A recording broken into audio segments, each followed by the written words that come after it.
Shalom and welcome to the Middle East Report. In this programme today we'll be discussing how one UK-based ministry is helping to meet the big humanitarian needs in Israel during her time of war.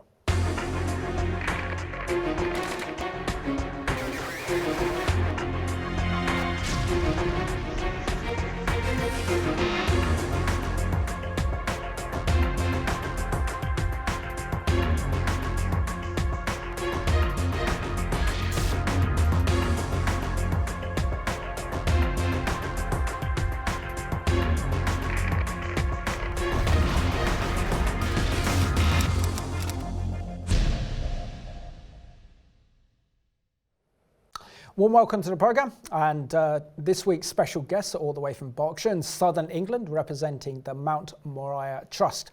So we have Kathy Stewart and also Tony Stewart, both a married couple and engaged in ministry with a passion and love for Israel and the Jewish people. So both of you, warm welcome to the Middle East Report. Thank you. Thank you so much, Simon.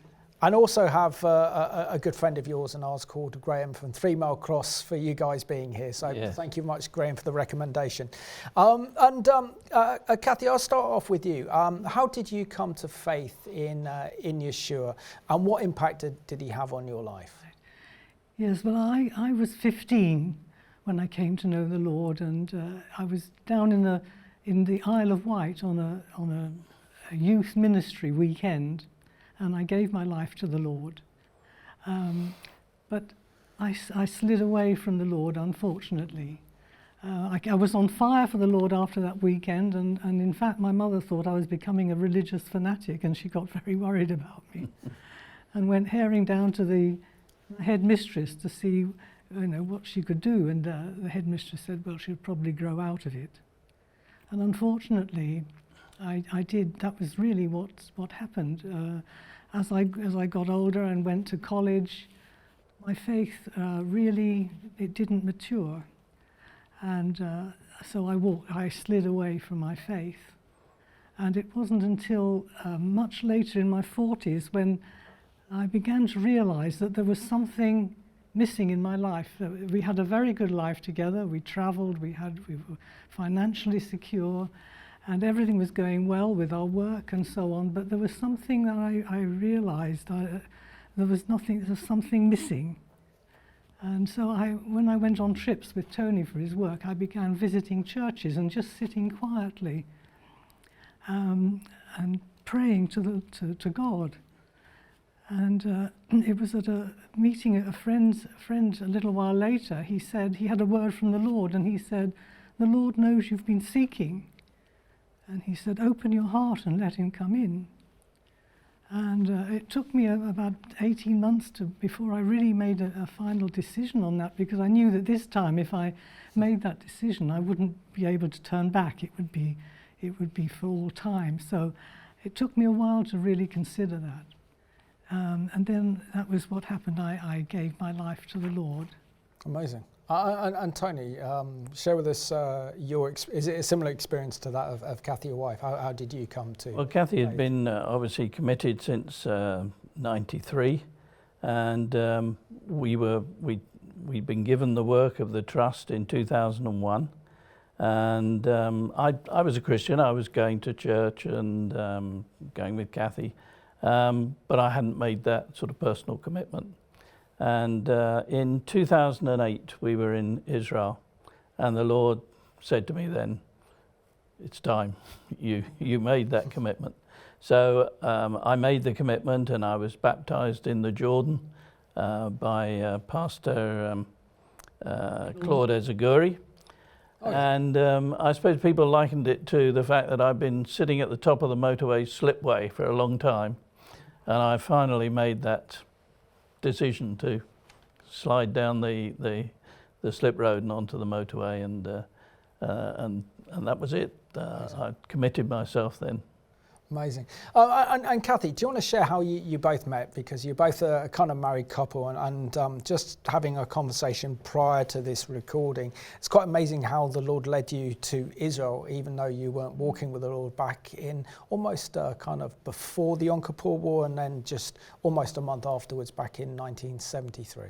Yes, well, we met I met at Tony's birthday party. I was invited to a party. I didn't know what it was about, and it happened to be Tony's 21st birthday party, and that's how we met and got together, and we became married in 1970. Yeah. And then in 1972, it's quite amazing that Tony was invited to go and teach LL staff in Israel, and I obviously went with him. And we were neither of us born again at the time. We were not walking with the Lord, but it was actually 30 years later, in 2002, that the Lord birthed this work. So we're just so amazed that the Lord, there we were, not in his kingdom, and yet he saw that in the future that he would bring us into his kingdom and give us this work to do. So it's all the glory to the Lord. Amazing. So can you just share with us how the Lord placed a love of Israel and the Jewish people in your heart? Because when often happens is, you come into that place, particularly as you have, Kathy, that you gave your life to the Lord at a very early age. You didn't live that, and then the Lord brings you back. Yeah. And then it's almost like a second revelation. He gives you a love and understanding for his people and his land. So share with us how you had this experience. Either you can answer. Well, the Lord introduced us to Israel in a big and powerful way, obviously, in 1972. It was amazing the first time we went there. A completely new country we'd never been to before, but it was also familiar. All the road signs had biblical names on. We knew them, or we knew where they were, and it was a very powerful experience because at that time Israel was the first trip it wasn't at war, but we had to go home early because there was a lot of industrial problems there at the time, strikes, so on. But certainly the second time we went back. Our dates were delayed because of a war, and then we went straight after the war. And it was an amazing experience driving around Israel at that time because the army was still deployed. So while we were driving around, we saw all these young Israelis with guns and what have you, all trying to thumb a lift to go home for 24-hour pass or 48-hour pass. So it really, made you realize how Israel was having to struggle just to exist even then. So, we had a love for the people. They were extremely kind and friendly and helped us a lot in the work that we had to do there. So it was an introduction to Israel in a very powerful way. Amazing. And Kathy, can you just share with us the biblical significance and importance of having your hearts and your eyes open to God's plans and purposes for Israel? Yes.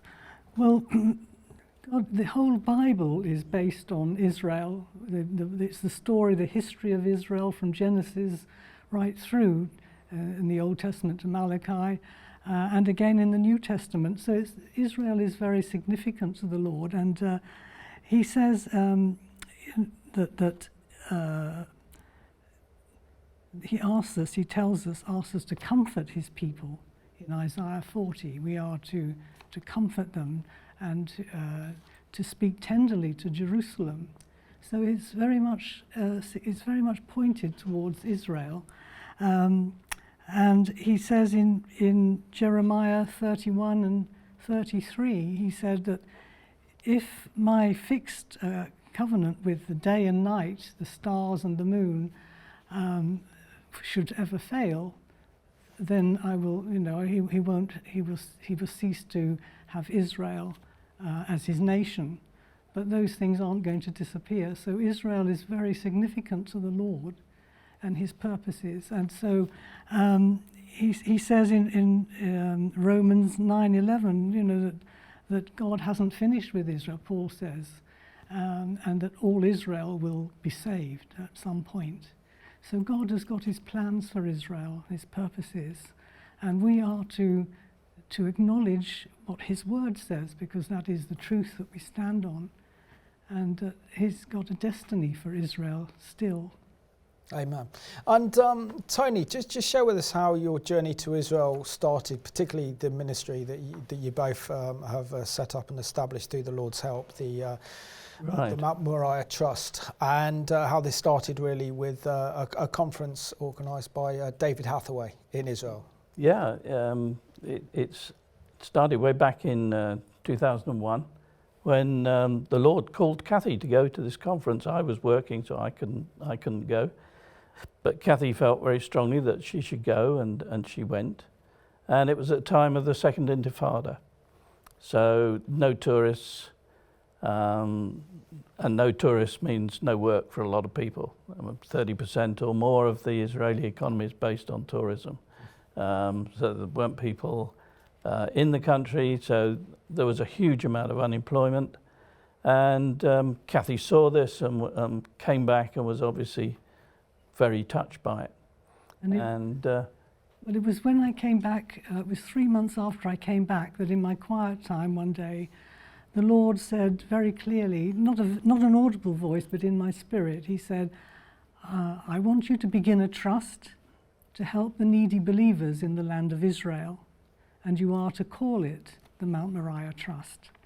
And he said that he was birthing the work, which, true to his word, the work was birthed and became a charity in the Charity Commission in 2002.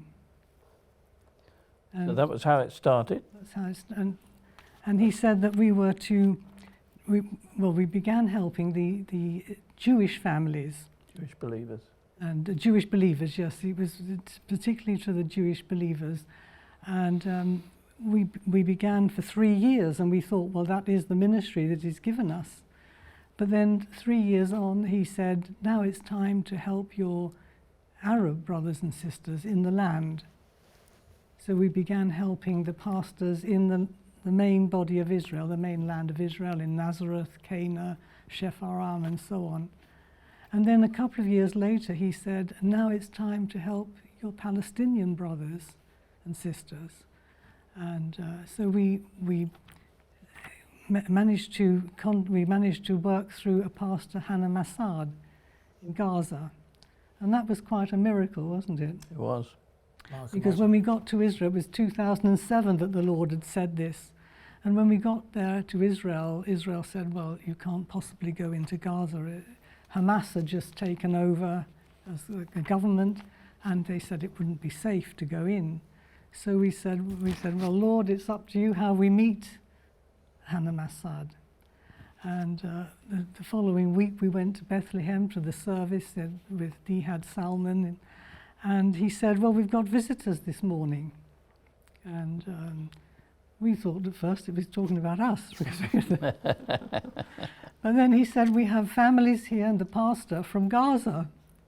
And Tony and I just looked at one another, and we were so amazed that God had brought Hannah Massad to us in Bethlehem. And we were able to talk with him about the problems and how we could help him and the families. And so that's how it began in Gaza. Amazing. So if we go back to when the Lord birthed the Mount Moriah Trust and the ministry that you both very much dedicated, involved in, it was a very difficult time in Israel, wasn't it? I mean, it was during the time of the Second Intifada. I mean, I remember being out there and about 2001, also in 2002, and you'd literally have maybe 2 or 3 suicide bombings going off in Jerusalem. There were no shopping malls weren't safe, coffee shops weren't safe, pizzerias, places weren't safe. Jerusalem as town was like a ghost town. And people were in so much fear. So share with us the challenges of really launching a ministry during the kind of Israel's second terrorist war against the Palestinian Authority and all the suicide bombings that we saw. Yeah, I mean, it was a very, very difficult time for the people of Israel. And when we went, there were 20 people in our hotel. They closed everything apart from one floor. The restaurant wasn't open. We ate in the foyer and so on. But the Lord had said, go back and I'll tell you what to do. Because he told us he wanted to start a charity. So yeah, that's fine. So what do we do? So we went back and we had a week there.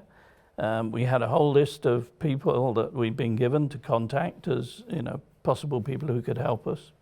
And we rang every one of those, and the Lord shut every door.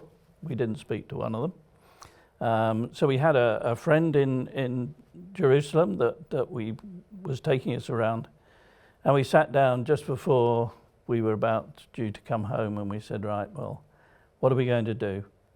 And he said to us, well, there are lots of needy families, believers' families here in Jerusalem. And we said, right, well, that's what we've got to do then. We've got to start helping families. And that's exactly how we started. He took us to see a couple of extremely needy families, and we started to help them. And that was how we started.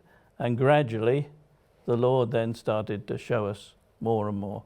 We never really had to go and look for things. The Lord always brought them to us. So that's how we grew. We started small, and then the Lord started to add to it. And as Kathy said, after a couple of years, he said, now I want you to help Arab believers. Then a little later on, Palestinian believers.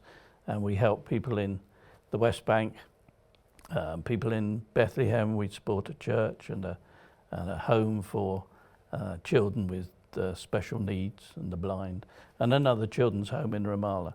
So that's how the Lord has grown the work. And from those very small beginnings of a couple of families, we've now got partnerships with about 40 different congregations and pastors and organizations in Israel. Amazing, amazing. So let's have a look at this short overview of the ministry that is the Mount Moriah Trust.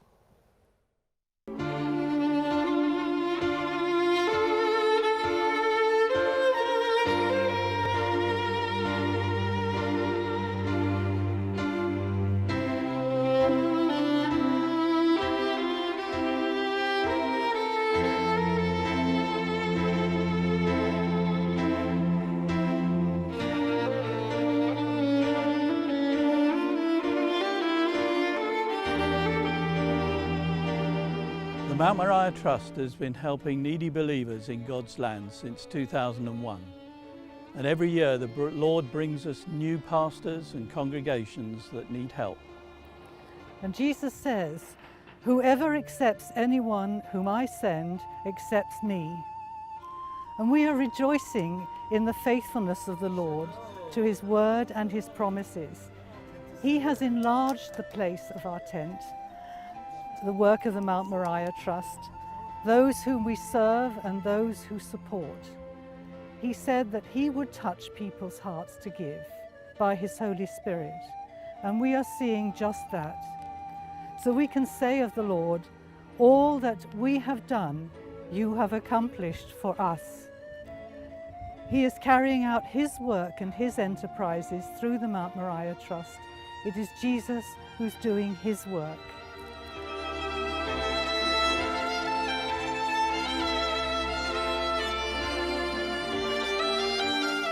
We are here in Carmiel.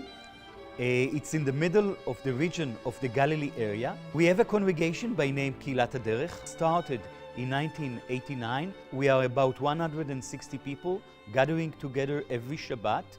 And we have some challenges that we are trying to face them. One, it's absorption, the new immigrant. So many new immigrants are coming, and we are trying our best to absorb them into the land. It's like a tree that they are cutting it from the root and plant it in another place. It's a change of culture, not just change of language. The meeting itself, it's done in Hebrew and translation into the different languages with earphones. So this is one of the things that we are facing. The other things, it's we are in the periphery area of the land. It means less job. Social economic, it's lower than in the middle of the country. The third subject that we are facing, it's the relationship with the Arab believers. In the Galilee regions, there is more Arabs than Jews. Among those Arabs, there is some that are believers. So our desire of us, the Messianic body in Israel, in the Galilee and the Arab evangelical believers, it's to build bridges above the rivers of enmity among us and the Arabs. We are seeing the Messianic body of Christ growing and the Arab and Palestinian believers increasing. The one new man in Christ. God is love. His kingdom is love. Jesus' command is to love one another, to pray, to comfort, to encourage, to support, to help, and to rejoice. We are one in Christ Jesus. That is kingdom living.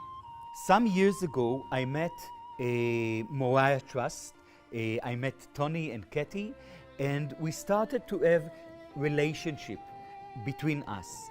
And through that relationship, they understand our challenges, and mainly as we are in the periphery, and we wanted to encourage our young generation, the kids, the teenagers, the young adult, to achieve better for their ability.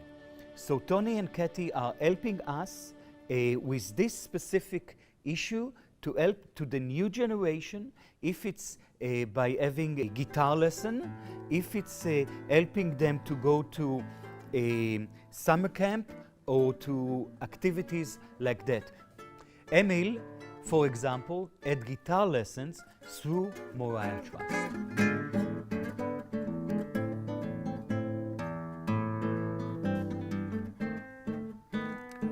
Thanks to Mount Moriah Trust for helping me to study guitar. If the Moriah Trust will not help, so, well, I cannot say that Emil will not study the way that he studied, but it will be different. It will be much more difficult for him to achieve what he achieved. If the Moriah Trust will not help us, so then maybe we'll need to cut the camp from 3 nights to 2 nights. So praise God, the Lord put Moriah Trust, they are helping us, and in that way we can help to reach out to the new generation.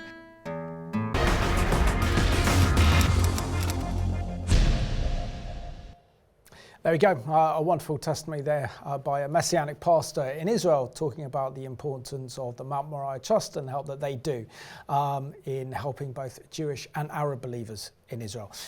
Tony, just share with us the huge humanitarian need that there is in Israel, because we know it's the promised land. We know that God is blessing that land.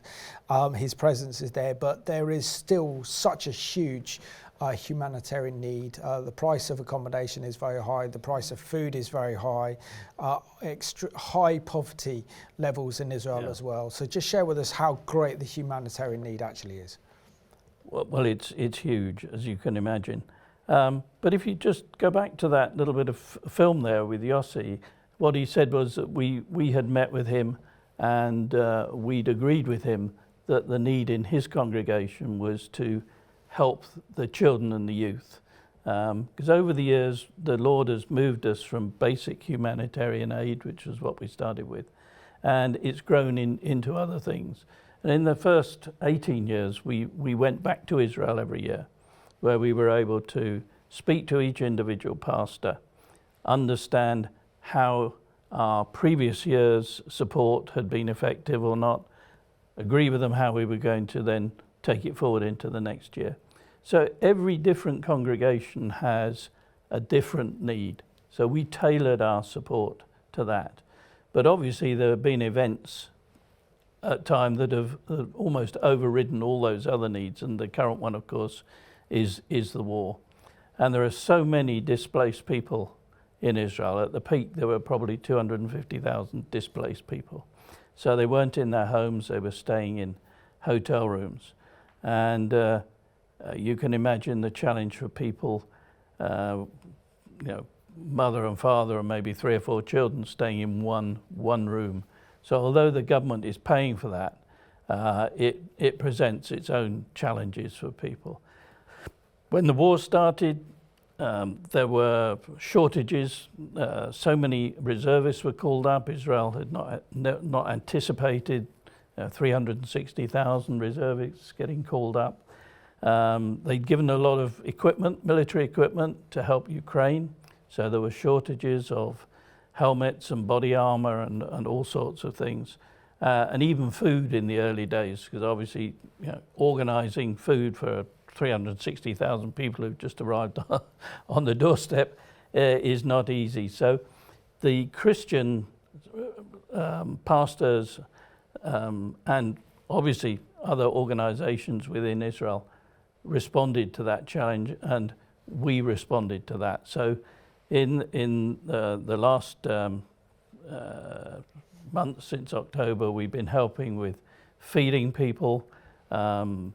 We have helped with purchase of body armor and helmets and things like that. But that's really the way the Lord has worked. Whenever the need has increased, then the Lord has responded. One of the amazing things was during COVID. Now, we were all locked in during COVID, and we knew that Israel, once again, no tourists, no work for lots of people, huge need to support people. And we were saying to ourselves, well, we can't go anywhere. How are we going, what are we going to do? And the Lord has never allowed us to ask people specifically for money. We can't say we want 50,000 for this and 20,000 for that. He's also always said, tell people the need, I'll touch the hearts. And that's the way it has always worked. We've never asked for specific amounts of money. So during COVID, suddenly, one of the Lord's suddenlies, you started touching people's hearts across the world. And it wasn't small amounts. We got huge amounts from people. Sometimes we got big amounts from people we'd never heard of before. We got $25,000 from a lady in Australia who felt that the Lord was saying, you've got to help. She was saying, how do I do it? She spoke to her sister who knew about the Mount Moriah, and she said, do it through the Mount Moriah Trust. And that was just one. And this kept going all the way through COVID. And during COVID, believe it or not, our donations increased by 50%. Wow. Without us doing anything. God was saying, I don't really need you. Yeah, you're good at doing what you do. I'll organise the money. Don't worry about it. And that's happened during COVID, and it's happened since the war started again. Wow, amazing. And Kathy, all the programs, particularly the Middle East report they've been doing, is always seen now through the prism of the horrific events of October the 7th. Yeah. Yeah. And having visited southern Israel the end of January and February, and you see the devastation caused by Hamas on that day, you understand really the deep pain and the hurt that Israelis are going through.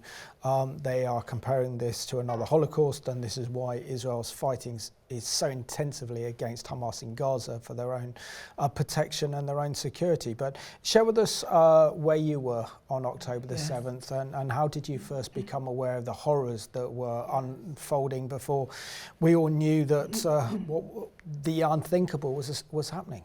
Yes, well, October the 7th is one of those days that you remember where you were at the time, just as you did when John F. Kennedy was assassinated. Everyone knew in 1963 where they were when that happened. It was so horrific, and it was the same on that Saturday morning when we began to get the news filtering through about this massacre.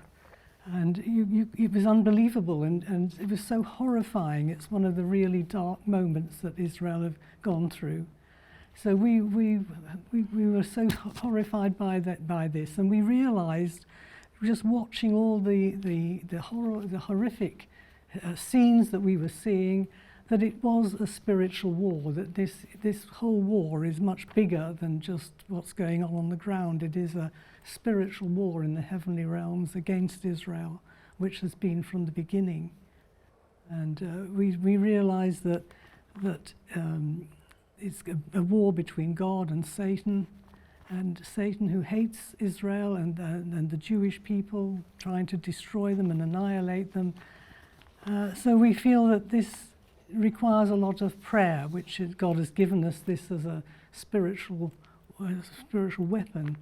So we need to really pray for this, for the survival of Israel. But yet we know that God will never fail Israel, that it's, as we mentioned earlier, he's got plans and purposes for the nation of Israel. Absolutely. It was the real face of evil, though, wasn't it? I mean, as more and more details came out, it was making ISIS look like, puppy dogs, wasn't it? I mean, it was just absolutely horrendous evil. And that spirit of Amalek. The spirit of Amalek that was there from the Bible days when Israel was coming out of Egypt and under Moses, heading towards the promised land, and the Amalekites suddenly attacked Israel, and they attacked the weakest people, the unsuspecting people, just as it happened on the 7th.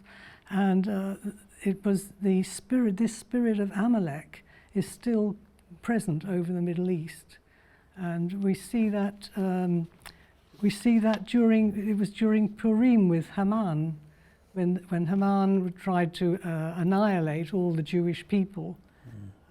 It was that spirit of Amalek, and it's still there now through Hamas.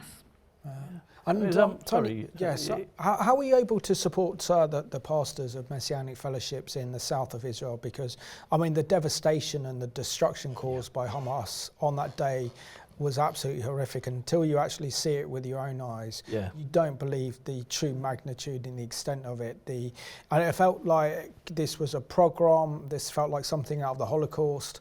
And it was, the biggest massacre of Jewish people that we've seen for over 80 years, and that was by the Nazis in the Second World War. And the crimes committed, in many ways, were actually worse than those committed by the Nazis, if that's even possible. Yeah, I mean, it was a shock to all of us, wasn't it? You started just asking questions. Where was the IDF? Where was the defences? What happened to the wall?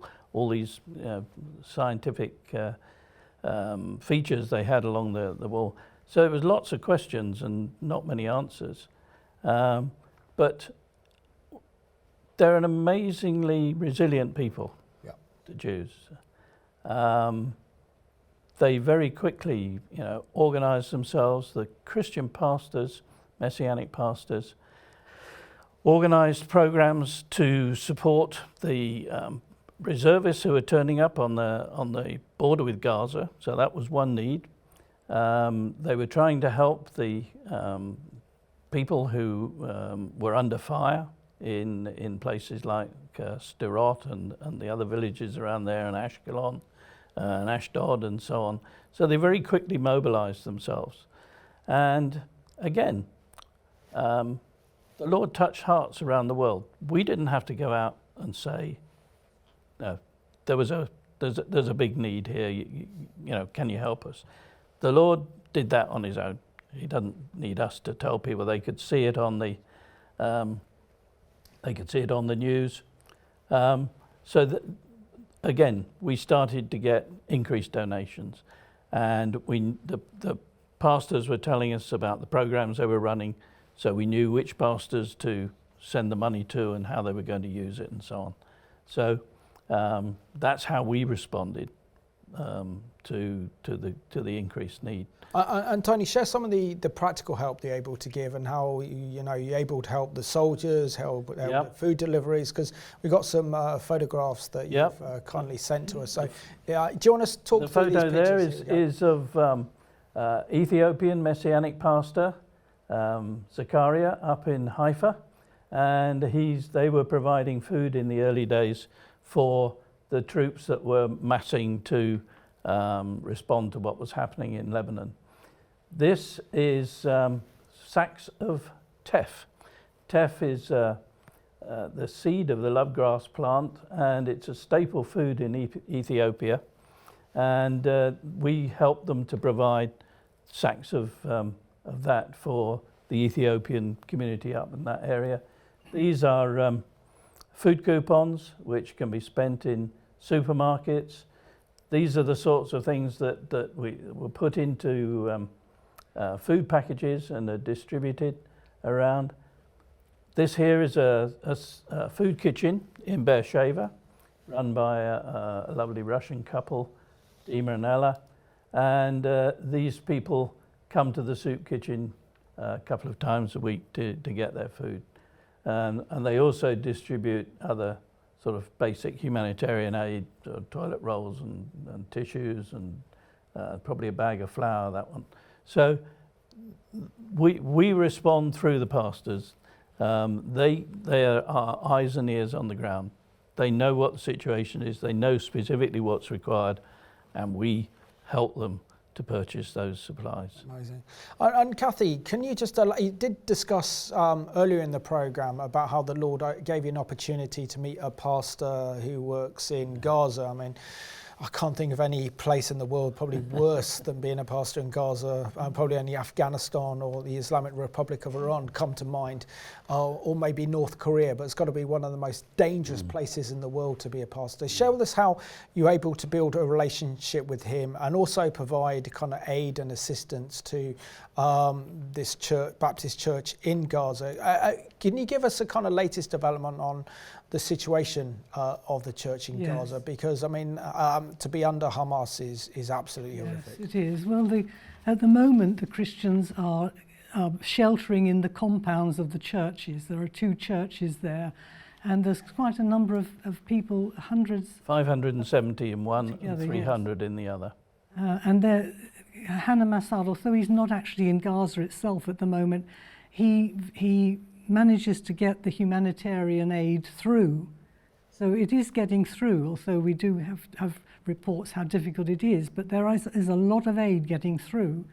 And we hear sometimes that over one weekend he's provided 1,000 meals for people out there in Gaza. So it's a terrible situation, but the humanitarian aid is getting through. Yeah, they bought 4 sheep the other day and gave 2 to each church to provide food for the people. Amazing. So that's the sort of thing that they're doing. Yeah, but share with us how, by helping with humanitarian aid, such as food and including supplying sheep to the 2 churches, is having an impact, say, on the rest of the population in Gaza, knowing that they've been under the control and the influence of Hamas since 2007. They're living in tyranny, they're living in fear, because Hamas is a totalitarian Islamist terrorist regime, and to live and to be a Christian under that regime is horrific.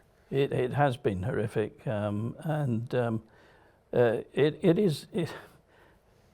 it's very hard, of course. The Muslims will often stop the Christians from celebrating their festivals. One year they wouldn't let them celebrate Christmas.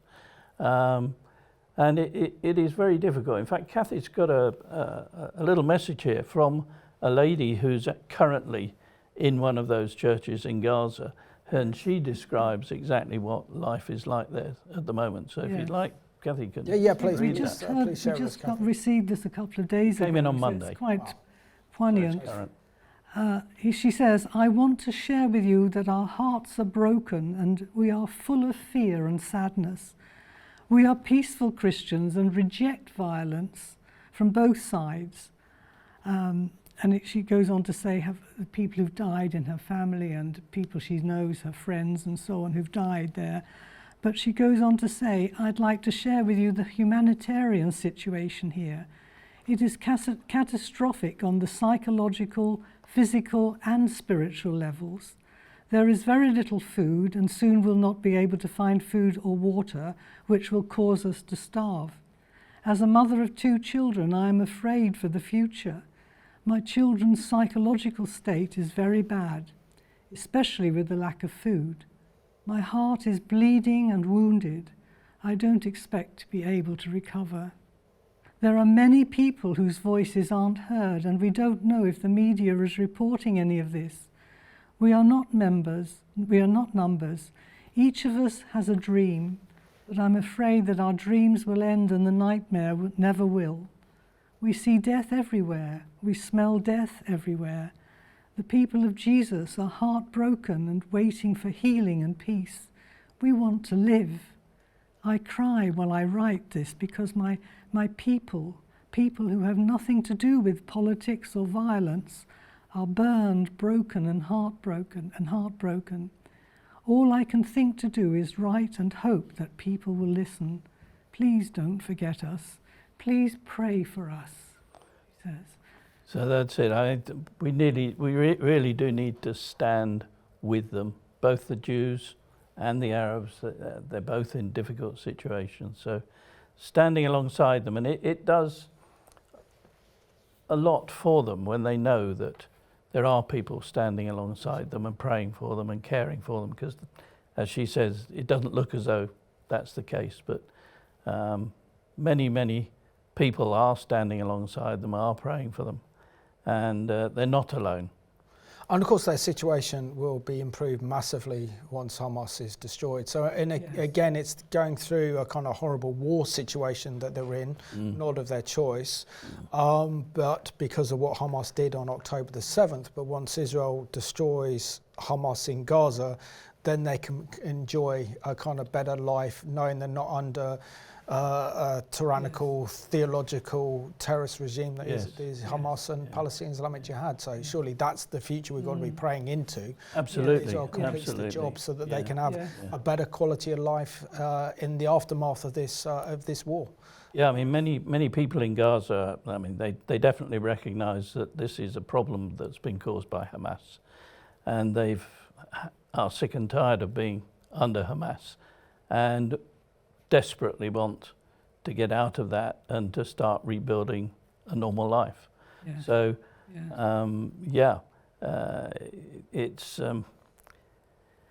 it's such a difficult situation, but once Hamas has gone, many people will be rejoicing. Amen to that. And let's pray for that. Let's have a look now at this remarkable CBN news report that looks to the fact that so many hundreds of people of Gaza, Muslims, are coming to faith through dreams and visions of Yeshua.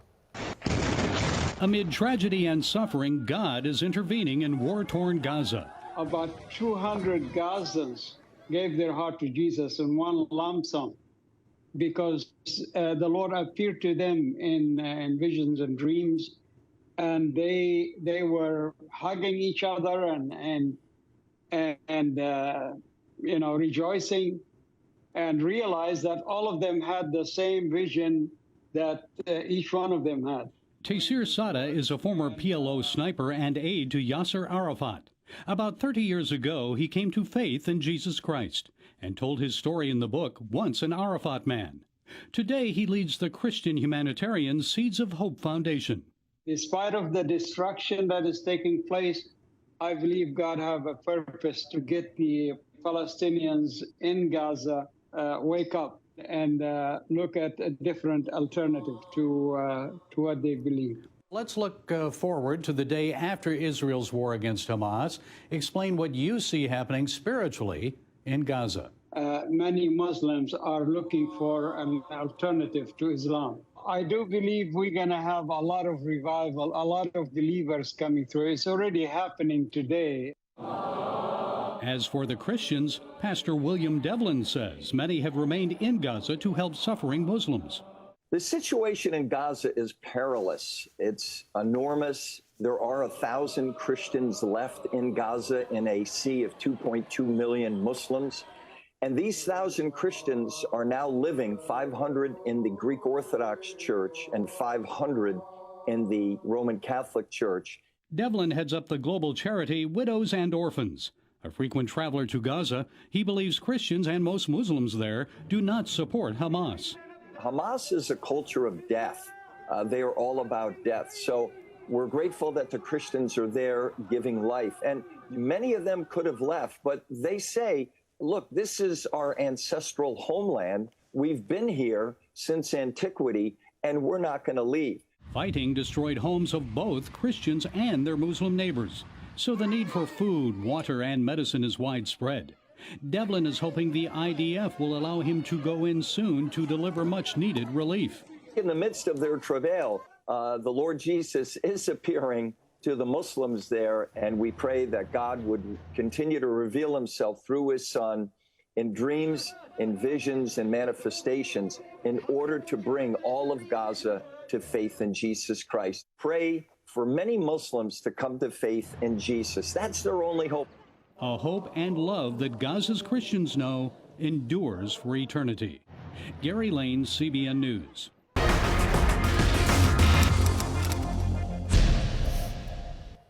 So let's continue to pray for Israel. Let's pray for that this war would finish with the destruction of Hamas. But let's also pause and pray for Christians in Gaza, those who are living under the tyranny of Hamas, that they would be leading lights in this desperate situation, that many hearts would turn to the Lord in Gaza, and that Jesus would reign supreme in Gaza and change that entity forever.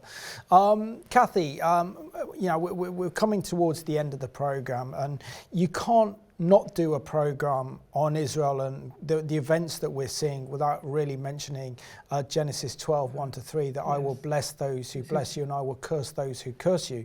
We know that this is a critical time for Israel right now. We know this is a critical time for the Middle East, but it's also a critical time for the West as well, such as Great Britain as well as the United States, and how they stand with Israel and the Jewish people at this time, and also the fact that and what they do about the rising levels of Jew hatred that are absolutely unprecedented, the scale that we have not seen since the 1930s and 40s. Share with us your thoughts. Well, we do need to think of God's word and what he says, because he's saying, I will bless those who bless you, as you've said, and I will curse those who curse you. And that second curse is something that so many people are doing there. It's referring to it, not just cursing, but speaking lightly of Israel, of speaking of them with contempt. And we can see this happening in so much of the world now with this anti-Semitic hatred of the Jewish people increasing all over the world. So we have to be very careful as to what God is saying, and he really means his word. He will bless and he will curse.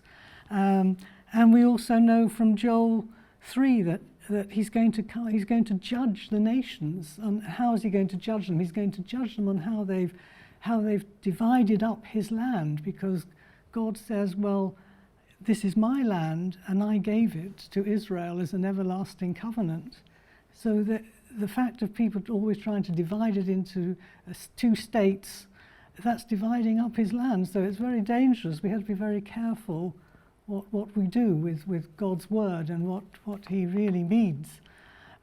So we're concerned about the attitude in the world, which needs a lot of prayer, that people will see the truth. Because there's so much untruth has gone around with the... I mean, I think one of the things that Christians need to do now is to counter all the lies that are being accepted as truth, and speak out the truth as to what's happening. We're pleased that we've got access to some channels from Israel that are constantly trying to counter the lies of Hamas and giving us the truth, so that we have a responsibility to try and get that truth out there. That's what we try and do on this program as well. Exactly. You're trying to do it, and others are trying to do it. But I think that is one of the things that the Christians should be doing at this time, trying to make sure that the truth is getting out there. We know that so many countries now were shocked by the 7th of October, but now they've listened to the lies and so on, and they're dropping away. We as a country are in dire straits as to how we support Israel through this. I mean, we've seen with our Prime Minister, Rishi Sunak, was very strong at the start of this conflict. I think he's still being strong. But then he's being pulled in different directions by his new Foreign Secretary, David Cameron, who's calling for Israel to have a ceasefire without even mentioning the release of the hostages. Absolutely. Then talking about a need for a two-state solution. And again, Israel's been down this path too many times before, and it's just ended up in more war and more terrorism. Yeah. So we know that that's not the answer. And we know that this really does tie the hands of Israel's ability to defeat this genocidal terrorist organisation and to protect her citizens. But also at the same time, we've seen those same forces of evil that came against Israel now coming against our governments and governments around the world. So share with us how imperative as a nation it is that our nation stands with Israel in this time. And if we don't, we're in serious trouble. Well, absolutely. I mean, and you know, people have said Israel today, it'll be Europe tomorrow. If we don't get on top of this evil, then it will spread and it will come to us. And I do think in the sort of last few months, we've heard governments saying one thing and doing something else. So they're trying to, in a way, keep the populace happy, but actually they have been supporting Israel underneath by not demanding a ceasefire and so on. And interestingly, I talked to an Arab pastor in Israel on Monday, and he was saying it is absolutely essential that Israel destroys Hamas. It was a shock to the Arab population of Israel, those Israeli ID card holding Arabs. Because on 7th of October, when they came through, they killed Muslim women wearing hijabs. They killed Jerusalem bus drivers from East Jerusalem who'd taken people down to the pop concert down on the border there. They didn't separate out Jews and Arabs. They killed everybody. They killed Bedouins, and they've taken hostage Bedouins and Arabs. So it's really shocked the Arab population, and hopefully it is bringing them to their senses. I found it interesting that Arabs in Israel were saying, we understand the terrible situation that's happening to the ordinary people of Gaza, but we have to eradicate this once and for all, because it's an ideology, and even if you get rid of Hamas, the ideology is going to continue. But by removing Hamas now, you should give Israel a good number of years of peace and the opportunity to replace Hamas with something better. Amazing, amazing. So let's listen to the Israeli Prime Minister talking about Israel's need to destroy Hamas in Gaza. We have to win this war. The survival of Israel, the future of Israel, in my opinion, the future of the Middle East and beyond depends on this victory. This victory is within reach. It's within reach, first of all, because of the courage, the incredible courage of our people and our soldiers. It is really something to behold, and you have seen it firsthand. It's represented here in this hall right now, too. That courage is magnificent. I visited not only the families of fallen soldiers, but I visited wounded soldiers, lost their limbs, and they insist on going back to the units with artificial limbs. I was in officer training school, cadets who had been fighting there. There were 10 wounded soldiers among them. One with prosthetics, they want to go back in. This is an amazing affirmation of the life force within the Jewish people, the same force that brought about the reestablishment of the Jewish state after the horrors that we suffered, including in the Holocaust. And it's that same spirit today that animates the vast majority of the people, the army, the reservists. They want victory because they understand that victory is essential for survival. How do we define victory? We define it as the destruction of Hamas's military and governing capability. We define it also as the return of the hostages, which we're working right now. That's why I was a bit late, because we have to instruct our delegation that is going to Doha. And we define it also as preventing the return Gaza from becoming a threat to Israel at any time in the future. This is important. There's also the northern front, where we want to return our people to a condition of security that requires that Hezbollah move back. We can get into that. That is also part of our goals, which we will not give up on.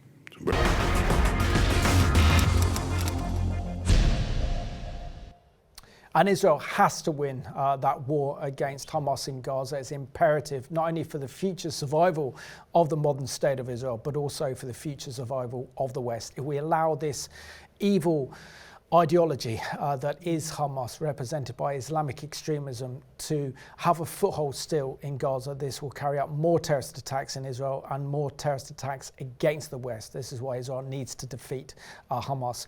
Kathy, we're coming to the end of the program, but I'm also very much aware that this weekend is the Jewish festival of Purim, which we know from the book of Esther and how God raised up Esther and Mordecai to save the nation of Israel from genocide at the hands of the Persians during the time of Haman. Can you share with us the significance of the story of Esther and Purim at this time, and what we can learn as Christians from this very unique time as the Jewish people remember their deliverance in Persia? Well, I think it's very significant, because in the book of Esther, God is not mentioned at all, and yet you can see the sovereign Lord over all the events of that period, that story of Esther and Haman and how he was destroyed. And I think that's the message, that God is over all the situation in the Middle East at the moment. And he has got his plans for Israel, for the Jews, for the Arabs as well, for the Palestinians, and he's working, and we will see God at work powerfully through this time. So Kathy and Tony, thank you so much for being my guests on today's Middle East Report. Just a reminder that if you want to know the true story about the Mount Moriah Trust, this is the book. You can get it from their website. And I want to thank you for watching this program today. I think what we've learned so much is that we not only need to pray for Israel and the Messianic Jewish believers in Israel, but also for Arab believers as well, and to come together as a one new man. And so I want to thank you for watching today's edition of the Middle East Report.